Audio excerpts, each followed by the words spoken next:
السلام علیکم۔ یوسف آج پھر کام سے دیر سے آیا تھا، البتہ وہ اپنے بیٹوں کے لیے کھلونے لانا نہیں بھولا تھا۔ اب وہ انہیں کھیلتے دیکھ کر خوش ہو رہا تھا اور کبھی کبھی ان کے ساتھ کھیلنے بھی لگ جاتا۔ فائزہ جو کھانا پکانے میں مصروف تھی، اچانک اس کی نظر اپنی بیٹیوں عشاء اور فجر پر پڑی، جو حسرت بھری نگاہوں سے باپ اور بھائیوں کو دیکھ رہی تھی۔ فائزہ اتنی دور بیٹھ کر بھی ان کی آنکھوں کے آنسو دیکھ سکتی تھی۔ فائزہ کے دل میں یوسف کے لیے ناراضگی کے جذبات ابھرے۔ وہ جلدی جلدی کام ختم کر کے یوسف کے پاس آ گئی اور پوچھنے لگی، عشاء اور فجر کے لیے کیا لائے ہو؟ یوسف نے حیرانی سے فائزہ کی طرف دیکھا اور کہنے لگا، میں ان کے لیے کیا لاتا؟ راستے میں مجھے نہال اور بلال کے لیے کھلونے نظر آئے تو ان کے لیے میں نے خرید لیے۔ یہ سن کر فائزہ کو بہت غصہ آیا اور ان دونوں کی لڑائی ہو گئی۔ ہر دفعہ یوں ہی ہوتا ہے، یوسف نہال اور بلال کے لیے ضرور کچھ نہ کچھ لاتا ہے، مگر بیٹیوں کے لیے شاذ و نادر ہی کبھی کوئی چیز لاتا تھا۔ فائزہ کو اب یقین ہوتا جا رہا تھا کہ یوسف بیٹیوں کی نسبت بیٹوں سے زیادہ پیار کرتا ہے اور عشاء اور فجر باپ کے پیار کو ترستی ہے۔ یہ سوچ فائزہ کے دل و دماغ پر اس طرح حاوی ہوئی کہ اس کے دل میں نہال اور بلال کے لیے شدید نفرت پیدا ہونے لگی۔ وہ بلال اور نہال سے نفرت کا اظہار کرنے لگی تھی، لیکن یوسف کی وجہ سے چپ ہو جاتی۔ یوسف فائزہ کے اس رویے سے سخت پریشان تھا۔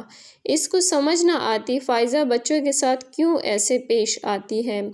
فائزہ کے دل میں خیال آیا، اگر نہال اور بلال نہ ہوتے تو یوسف اپنی ساری توجہ اور محبت عشاء اور فجر کی طرف دے گا۔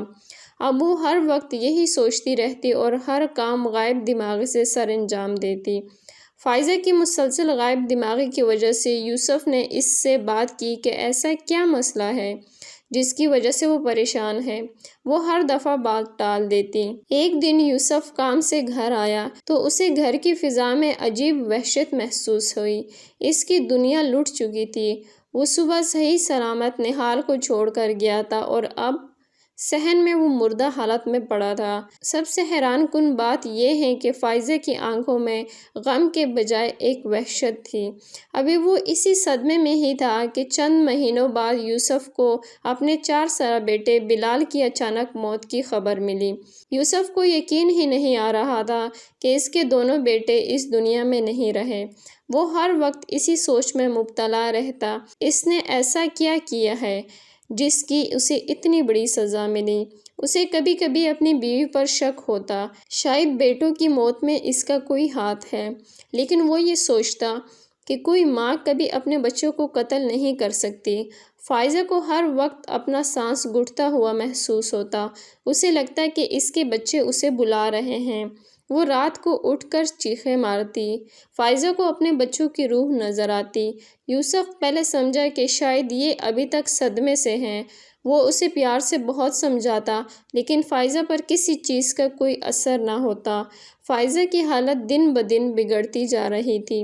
یوسف نے کافی علاج کروایا لیکن بے سود رہا۔ یوسف نے کچھ عرصے کے لیے گھر سے کہیں دور جانے کا پروگرام بنایا تاکہ فائزہ جلد از جلد اس صدمے سے باہر نکل آئے، لیکن فائزہ کی صحت پر کوئی خاطر خواہ اثر نہ ہوا۔ ایک روز فائزہ گہری سوچوں میں گم تھی۔ یوسف کافی دیر سے اسے نارمل کرنے کی کوشش کر رہا تھا۔